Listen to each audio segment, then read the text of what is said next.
ಒಂದು ರಾಜನಿಗೆ 10 ನಾಯಿಗಳು ಇತ್ತು. ಅದರ ಜೊತೆಗೆ ಬೇಕಾದಷ್ಟು ಮಂತ್ರಿಗಳು ಇದ್ದರು. ಈ ಮಂತ್ರಿಗಳಲ್ಲಿ ಯಾರಾದರೂ ಏನಾದರೂ ರಾಜನಿಗೆ ಇಷ್ಟವಿಲ್ಲದ ರೀತಿ ನಡೆದುಕೊಂಡರೆ ಆ ರಾಜ ಆ ಮಂತ್ರಿಯನ್ನು ಆ ನಾಯಿಗಳಿಗೆ ಆಹಾರವಾಗಿ ಕೊಡುತ್ತಿದ್ದ. ಒಂದು ದಿನ ಮಂತ್ರಿಗಳಲ್ಲಿ ಹಿರಿಯವರಾದ ಒಬ್ಬ ವ್ಯಕ್ತಿ ರಾಜನಿಗೆ ಉಪದೇಶ ನೀಡಿದರು. ಆದರೆ ರಾಜನಿಗೆ ಅದು ಇಷ್ಟವಾಗಲಿಲ್ಲ. ಆ ರಾಜ ಆ ವ್ಯಕ್ತಿಯನ್ನು ನಾಯಿಗಳಿಗೆ ಹಾಕಲು ವಿಧಿ ಹೊರಡಿಸಿದರು.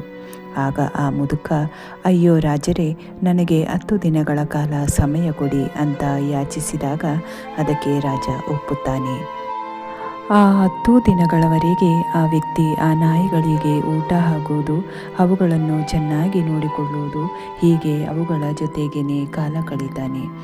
ಹಾಗೆ ಒಂದಿನ ಆ ವ್ಯಕ್ತಿಗೆ ನಿಗದಿಪಡಿಸಿದ ದಿನ ಬಂದೇ ಬಿಡ್ತು.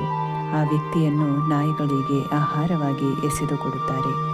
ಆಗ ಆ ನಾಯಿಗಳು ಅವನನ್ನು ತಿನ್ನುವ ಬದಲು ಅವನನ್ನು ಪ್ರೀತಿಯಿಂದ ಮುದ್ದಾಡ್ತವೆ, ಅವನ ಜೊತೆ ಆಟವಾಡುತ್ತವೆ. ಹೀಗೆ ಕಾಯ್ತು, ನಾಯಿಗಳು ಯಾಕೆ ಹೀಗೆ ನಡ್ಕೋತಿವೆ ಎಂದು ರಾಜ ಕೇಳ್ತಾನೆ. ಅದಕ್ಕೆ ಆ ವ್ಯಕ್ತಿ ಹೇಳ್ತಾನೆ, ಪ್ರಭುಗಳೇ, ನಾನು ಬರೀ 10 ದಿನಗಳು ಮಾತ್ರ ಇವುಗಳಿಗೆ ಊಟ ಕೊಟ್ಟು ಪ್ರೀತಿ ತೋರಿಸಿದೆ. ಅಷ್ಟಕ್ಕೆ ಆ ನಾಯಿಗಳಿಗೆ ನನ್ನ ಪ್ರೀತಿ, ಕಾಳಜಿ ಬಗ್ಗೆ ಅರ್ಥವಾಯಿತು. ಆದರೆ ಇಷ್ಟು ವರ್ಷಗಳ ಕಾಲ ನಿಮಗೆ ನನ್ನ ಸೇವೆ ಅರ್ಪಿಸಿದೆ. ನನ್ನ ಮಗನ ಪ್ರಾಯ ಇರುವ ನಿಮ್ಮನ್ನು ಪ್ರೀತಿಯಿಂದ ತಪ್ಪುಗಳನ್ನು ತಿದ್ದಲು ಪ್ರಯತ್ನಿಸಿದೆ. ಆದರೆ ನಿಮಗೆ ಇಷ್ಟು ವರ್ಷಗಳಿಂದ ನನ್ನ ಪ್ರೀತಿ, ಮಮತೆ, ಸೇವೆಯ ಬಗ್ಗೆ ಅರ್ಥ ಆಗಲೇ ಇಲ್ಲ. ಪ್ರಿಯರೇ, ಈ ಮಾತು ಎಷ್ಟೊಂದು ಸತ್ಯ. ನಿನ್ನ ಜೀವನದಲ್ಲಿ ಅಪ್ಪ ಅಮ್ಮ, ಸಹೋದರರು, ಗೆಳೆಯರು, ಹೀಗೆ ಎಷ್ಟೋ ಜನ ಪ್ರೀತಿ ತೋರಿಸಿದ್ದಾರೆ, ಎಷ್ಟು ಸಹಾಯ ಮಾಡಿದ್ದಾರೆ.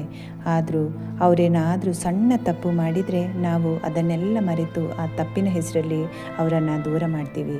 ಇದು ಎಷ್ಟರ ಮಟ್ಟಿಗೆ ಸರಿ?